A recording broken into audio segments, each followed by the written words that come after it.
Good morning. आज फिर मैं आप लोगों के साथ कुछ ऐसी बातें जो ज़िंदगी से संबंधित है शेयर कर रही हूँ। सच पूछिए तो मुझे बातें करना बहुत पसंद है, सबसे ज़्यादा।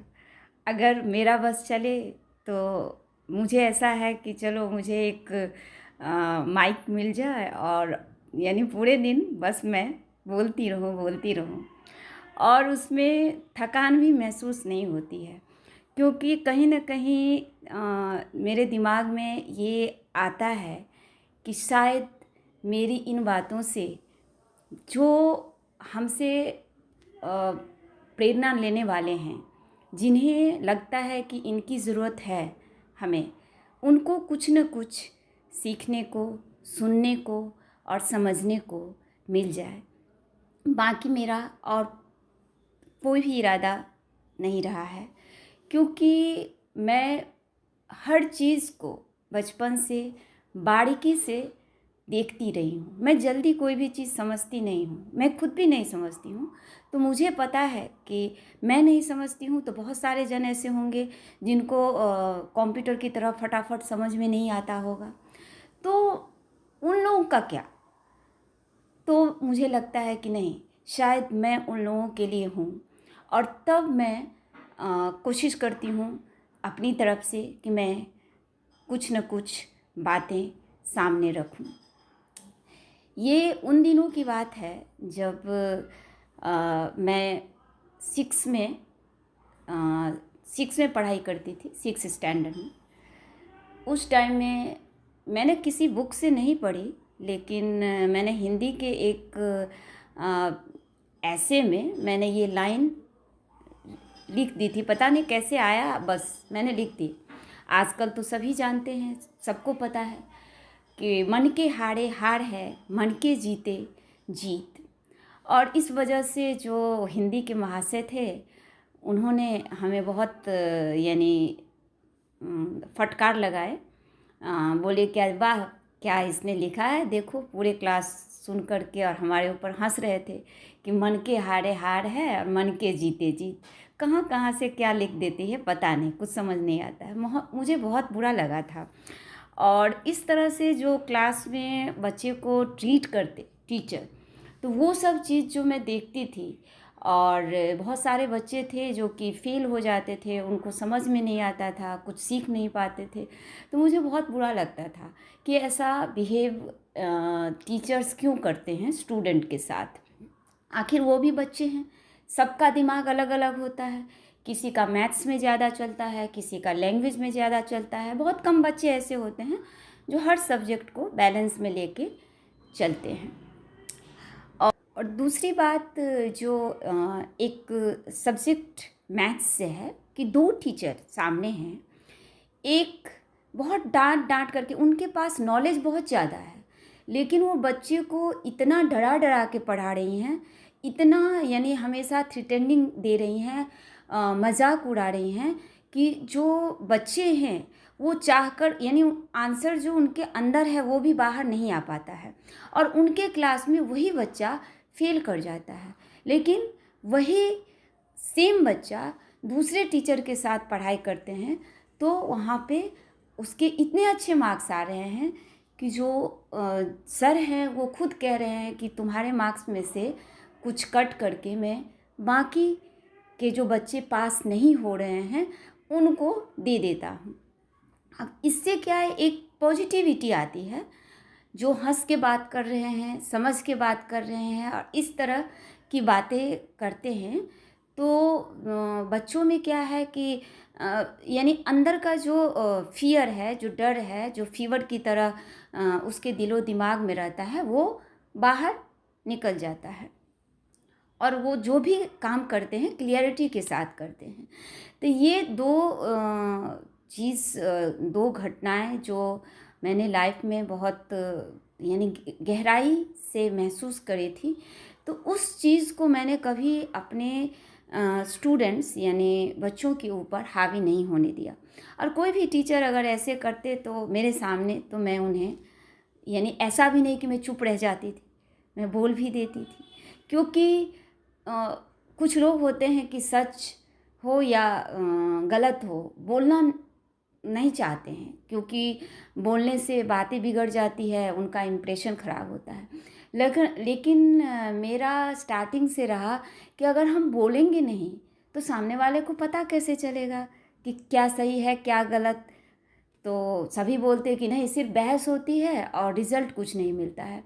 तो मैंने कहा बात तो ये भी सही है, लेकिन फिर भी मैं कितना भी वो नाना पाटेकर जी की एक पिक्चर थी कि मैं ऐसा ही करूँगा, कल से किसी को कोई मारता रहेगा पीटता रहेगा, मैं देख के निकल जाऊँगा, मैं कुछ नहीं करूँगा। और फिर जब सामने ऐसा होता था तो वो फिर रन में कूद जाते थे। तो वो चीज़ हमारे लाइफ में हमेशा होती रही है कि मैं कितना भी चाहूँ कि मेरे सामने कोई किसी के ऊपर ऐसे गलत कर रहा है और मैं उसको सुनूं नहीं, कुछ कहूं नहीं, ये नहीं होता है। लेकिन मैं बोलने पे मजबूर हो जाती हूँ, बोल देती हूँ और फिर बाद में सब कुछ बिगड़ जाता है। अभी क्या हुआ था, आपने सुना होगा कि जवाहर नवोदय विद्यालय, तो ये पंडित जवाहरलाल नेहरू का सपना था कि एक ऐसा छात्रावास हो, एक ऐसा स्कूल हो जिसमें कि जो गरीब परिवार के, ग्रामीण इलाके के जो बच्चे हैं, जिन्हें अच्छी अपॉर्चुनिटी नहीं मिलती है, आगे नहीं बढ़ पाते हैं टैलेंट होने के बावजूद, उनको वहाँ पे यानी जो क्रीम माइंडेड स्टूडेंट्स हैं उनको सिलेक्ट करके और फिर उसको स्पेशल तरीके से उसको पढ़ाया जाए ताकि वो आगे चल के देश का भविष्य बन सके। लेकिन ये स्कूल तो बना दिया गया, बट स्कूल के जो रूल्स थे, स्कूल में जो सिस्टम बन गया, उस चीज़ को सही तरीके से कभी आज तक मैनेज हुआ ही नहीं। अब क्या होता था कि जो गांव के बच्चे थे वो हिंदी मीडियम में पढ़ते थे, और जो शहर के बच्चे थे जिनके माँ बाप फाइनेंशियली स्ट्रांग थे, तो उनके बच्चे इंग्लिश मीडियम में पढ़ने के लिए जाते थे। इंग्लिश मीडियम वाले बच्चे पढ़ के आते थे fraction, subtraction, addition, multiplication, ascending, descending, exceeds, decrease, ये सब पढ़ते थे, इंक्रीज। लेकिन गांव वाले क्या पढ़ते थे, भिन्न, जोड़ना, घटाना। अब क्या होता था कि हर वर्ड का स्पेलिंग उसको इंग्लिश में सडनली आ जाए, तो बड़े क्लास में तो क्या होता है कि इंग्लिश और हिंदी में दोनों में क्वेश्चन पेपर आता है। लेकिन जो छोटे क्लास के बच्चे होते हैं 6 to 10th में जब तक जाते हैं, तो वहाँ पे क्या है कि एक ही तरह के पेपर आते हैं। आप हिंदी मीडियम में पढ़ाई कर रहे हैं तो हिंदी का पेपर आएगा, और इंग्लिश मीडियम में है तो इंग्लिश में लिखा पेपर आएगा। तो उस टाइम में क्या होता था कि जो टैलेंटेड बच्चे भी सिलेक्ट हो करके वहाँ जाते थे, तो उनको ये सब चीज़ समझने में बहुत टाइम लग जाता था। उनको ये समझ ही नहीं आता था कि ये फ्रैक्शन क्या है, एडिशन क्या है। और अचानक से अगर एग्ज़ाम देना हो तो एग्ज़ाम में पूरी की पूरी जो पेपर है वो अनसॉल्व्ड रह जाता था, सॉल्व नहीं कर पाते थे। तो ये सब चीज़ भी हमें देखने को मिला। उसके बाद दूसरी बात ये थी कि जो फैसिलिटी दी जाती है वो 5th स्टैंडर्ड के बच्चों के लिए, कि 5th ग्रेड में जो बच्चा ग्रामीण इलाके में पढ़ाई करता है उसका सिलेक्शन ज़्यादा से ज़्यादा है, और शहरी इलाके के जो बच्चे हैं उनका सिलेक्शन का जो यानी जो सीट कन्फर्मेशन है वो थोड़ा कम रहता है। लेकिन वहाँ जो लोग हैं, जो वहाँ के पब्लिक हैं, वो लोग क्या, शहर वाले ही गांव से फॉर्म भर देना, बड़े बड़े क्लास में जो बच्चे पढ़ते हैं, जैसे कि कोई बच्चा 9th में है लेकिन फिर भी हमें गवर्नमेंट की फैसिलिटी लेना है, फ्री में बच्चों की पढ़ाई हो जाएगी 12th तक। तो इस लालच में आकर के वो क्या करते थे कि बर्थ सर्टिफिकेट गलत बना लेते थे, फिर उसके बाद गांव के किसी पोस्ट ऑफिस से जा कर के, फिर वहाँ पे स्कूल से बातचीत करके, और जो भी ब्लॉक है वहाँ से जा कर के और पेपर रेडी करके फॉर्म भर के एग्ज़ाम दिला देते थे। अब गांव में मासूम बच्चे मुश्किल से कुछ सीख के जाते थे। अब वो लोग पहले से, अब 9th का बच्चा अगर 6 में आ जाए तो 9th और 6 वाले बच्चे का क्या कंपैरिजन। अब वहाँ पर क्या होता था, जो बड़े क्लास से या इंग्लिश मीडियम में पढ़ के आते थे वो बच्चे होशियार हो जाते थे। जो गांव से पढ़ के जाते थे उनको ये सब चीज़ समझने में ही बहुत टाइम लगता था। तो ये सब क्या था कि उससे बच्चों के बीच एक इन्फिनिटी कॉम्प्लेक्स आता था, हीन भावना आती थी। और ये सब चीज़ को जब मैं अवलोकन करती थी, जब मैं देखती थी कि आखिर क्या होता है, तो मुझे ऐसा लगता था कि इन लोगों के लिए हमें कुछ बेहतर करना चाहिए। और जो मेरे दिमाग में आता था वही चीज़ मैं कोशिश करती थी कि सामने वाले को समझाऊं, कहूं। लेकिन क्या होता था कि सामने वाले का जो दिमाग है वो अपना ऑलरेडी एक माइंड बना के रखता था कि नहीं, मुझे ऐसी बातें नहीं समझनी है, मुझे किसी का क्यों सुनना है। तो वो फिर ये सब में इतना इंटरेस्ट नहीं लेते थे। और ये सब चीज़ हमें हमेशा मायूस करती रही कि आखिर जो गरीब लोग हैं, जो इतने अच्छे से सब कुछ अपने बच्चे को प्रोवाइड नहीं कर सकते हैं, उनके बच्चे बाद में भी गरीब ही रह जाते हैं।